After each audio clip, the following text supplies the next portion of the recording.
Grand Hustle coming today. Follow the world for about the video down to about the R&B. It's a movie. It's a situation. Grand Hustle Gang coming to town to take over. Yo, Hustle Gang coming today. Grand Hustle coming today, baby. Hustle Gang, Grand Hustle. About to pull up my boo Tokyo Jetz. I see you soon. We gon' roll through the motherfucking country. We gon' roll into Orlando. You know how we gotta roll, right? Done playing, yeah, I'm back round, and I don't need a bitch to back me up. What's up? It's Off the Beat, Djmk, Brittany and Elyse here with Tokyo Jetz. What's up? What's up, boo?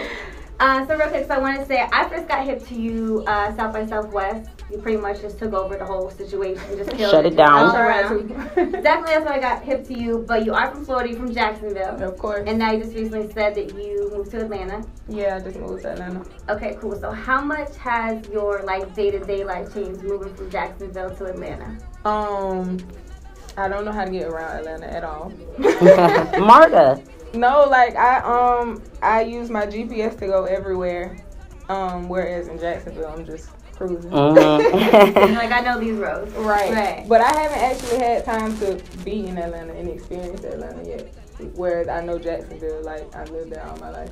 So give me like another month and maybe I have a little bit more experience. So just in general, from just leaving Jacksonville, like period. Because I mean, I've seen your tour roster. You've been on the road since basically South by Southwest, right? Definitely. Okay. So before leaving Jacksonville, I was still doing my own thing. Like I booked my own shows outside of the Grand Hustle tour. But as of right now, like I haven't done a day without doing the show. I probably, from the time the tour started, I probably had like 2 off days and that was just to get my hair done.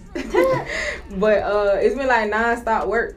So I'm like real appreciative of the situation because I always tell myself I could be waking up to go like clock into a job that I hate. Right. So I'm doing something that I love, so I'm appreciative of the whole situation. You're like, I'll take the 24/7 over the 9 to 5. Yes. All day. Now, you were a poet first, and then you translated that into freestyling. Listen, we do our research over at Word Crush. And you know what? I'm a poet at heart. I just never utilized it. I was never comfortable enough to like get on stage or like express it or share it with everybody. But I share it amongst friends and things like that because sometimes when you're writing poetry, it's like a lot of personal things that sometimes you're not willing to share right away with everybody. Definitely. So did you always know that you were going to translate that to music or? No, I just always wanted to be a writer. Like I wanted to be a journalist when I was in high school. That's what I wanted to do. And I'm kind of doing it. On all the yearbook committees, I did like all the newspapers at my school, but I always wanted to be a journalist. And the person that's my manager now, Josh, he knew I could write poetry, and he was like, I think we should try to put it on the beat. And I was just doing it because I could at first, but now I actually enjoy doing it. It's fun now. I like that. Like to play off of that, so it's like when I've listened to your freestyles, like the way that you write, like you write tough, but it's like you still come from like a feminine side of it. Yeah. Have you ever thought of like incorporating like your poetry into like your like future music or like performances and stuff? So like you perform tough. So I'm like, I wonder like if she has this like soft side where she would spit poetry just to say that that's something incorporated in her music.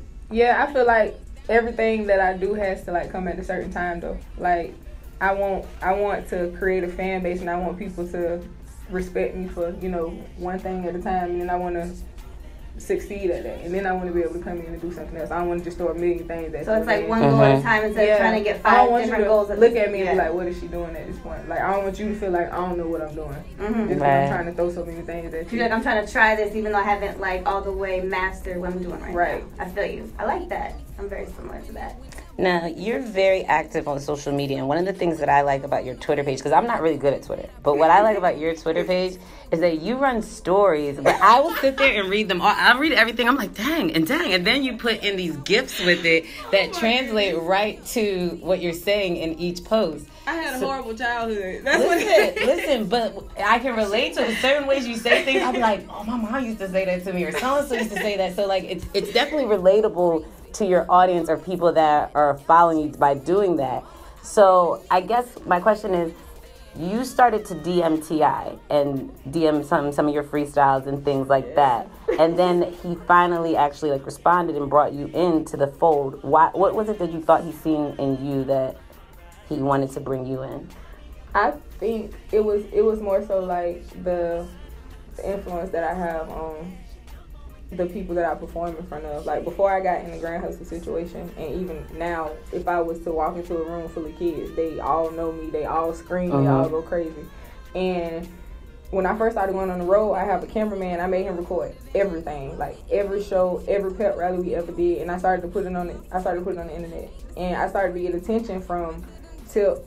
I got attention from Ross. I got attention from Jermaine, like all these people that you know and respect in the industry. And out of all these people, this is one person I was like, he gotta give me something. We gotta work. This gonna work out. I wasn't expecting to get signed in the situation. I just wanted to be mentor. I wanted him to help me. And it turned into more than what I was expecting. Because at the time, I didn't really want to do music, but I was like, maybe I should, because I was getting so much attention from it. But I feel like it was just my influence that I have on so many people. And I feel like vibes attract also. And I know I'm a dope person. So I knew if I ever got the chance to be in the same room as him, it was going to be like greatness. Right. And it just exploded from there. What has been some like advice, or because I mean like T.I. is like, I mean, he's up there, he's a legend. Like, what's something that he has like said to you, giving you advice that you've like really, that hit you and that you've used to? Basically to always be myself. Yeah, I feel like with females in the music industry, people expect certain stuff from you, and I feel like I'm the opposite of what you expect. I feel like you expect, no offense to anybody else, I feel like you expect the Trinas, and I love Trina's music, but that's not me. I'm not comfortable speaking like that. You're from Florida, and people are gonna connect you to right. a Florida rapper other than Trina. Yeah. So people compare me to Trina, and people expect me to, rap raunchy like that, and I don't, because I'm just not comfortable like that. But I will definitely rap Trina's verse on Snapchat. I'm just not gonna do it. But he basically made me feel comfortable to be myself and to speak on what I feel comfortable speaking on, because it's my story, and anything else wouldn't have been right. Now, like I said, like knowing that you have like a poetry background, like it translates in your music for sure. Because like I said, like you are a girl, but like you don't rap like a girl, and I think that's dope as shit. And I think it's cool. It's like, see her walking the building today with 57 dudes. I was like, boss up. I'm the only girl. Respect that so much. So we're saying like with your videos, like you started out doing like the freestyle videos in the car, right? So and then there was a minute where you took a little bit of a hiatus. Definitely. So what was the reason for the hiatus? I didn't like doing music. I was doing it because everybody told me I was good at it. And I feel like when stuff happens, it's meant to happen. I was like working a regular job. I was living a regular life. I posted the DM freestyle. After I took the hiatus, I posted the DM freestyle and it went viral. But that was a joke. Like, it was a true story. Like, you legit did that for like fun? Yeah, it was a joke. I did it to make fun of somebody, but it turned into greater things, so thank her. But it was like it was a situation I was in. I was talking to a dude and he had a girlfriend and I didn't know. He told me he didn't have a girlfriend and she like wrote me on. But she was down in your DM. No, look, I know it. She wrote me on Instagram, so I'm like, you need to address it. Right. It was a joke and it turned into greatness. But I took a break because I felt like that wasn't for me. Like I was working a technical support job. I wanted to do technical support. It sounds so weird right now. She's like, I'm trying to get this guaranteed check. This right. Yeah. But that 9 to 5. Everybody goes through it. It was meant to happen the way that it happened. And if it didn't happen that way, I wouldn't be in the situation that I'm in right now. So was there one like pinnacle moment where you're like, I'm ready to really do this? I feel like after I dropped DM and it went viral, that was like God telling me this was keep going, right? And after I did that, I continued to drop the freestyles. I got booked for a show right after DM went viral, and then when Tip reached out to me, he needed me to come to Atlanta, but I had missed so many days of work from the shows that I was getting booked for that if I went to Atlanta, I had to quit my job. So it was like I go and see if this is gonna go through for me, and I have no guarantee anything at this point. Or I stay here with my job and I missed this opportunity and I chose to go. Well, look at you now. Boom. Today in Orlando on the Grand Hustle Tour. Yeah. That's something that's hard for a lot of people to do, is to make that decision, to take that leap of faith or that jump of not knowing, and it's really just like jump with no fear, like take risks, like got to, right? I was like, I could probably finesse my car insurance. I was like, I could finesse my rent, maybe. I was like, but I didn't know what I was gonna do, but it worked out for the better. You stated in an interview that you had a hard life growing up. If there was one thing that you could tell your past self, what would it be? it get better. It definitely gets better. I love that. I love that too. One more quick story. So, like I said, you've been on tour with these whole handful of boys that are out in the hallway just causing all the commotion, but it's cool. It's fine. We'll deal with it this time. Since, like I said, this has been your first major tour, right? Yeah. What has been maybe, like I said, being the only female, what has been your challenges being on the road with all these fools?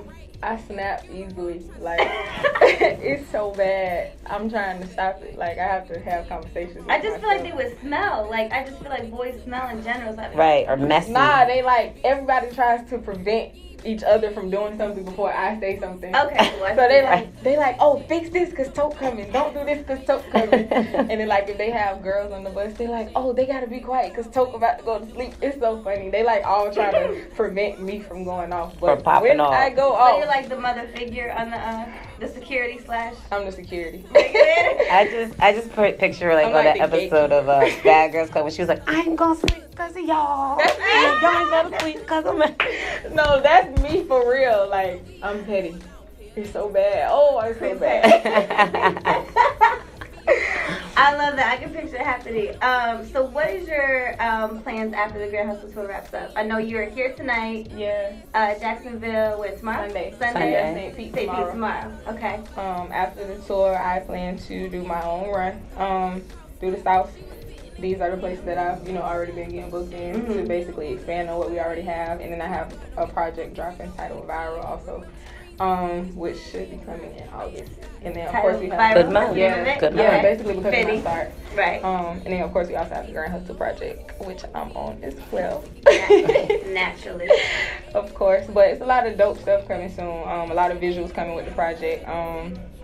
Features with the whole Hustle Gang. I got music with Tip, Trade the Truth, Young Boot, Dope Boy Raw, London J, Trans-Lee. So it's a lot of dope stuff. Dope things on the way. Alright, that's what's up. We're gonna wrap it up. Off the beat, Djmk, Brittany, Elyse, Tokyo Jetz. Make sure y'all pull up, Venue 578, follow my boo. She's dope. Peace. Oh yeah, actually, hold up real quick. How can people Coming back.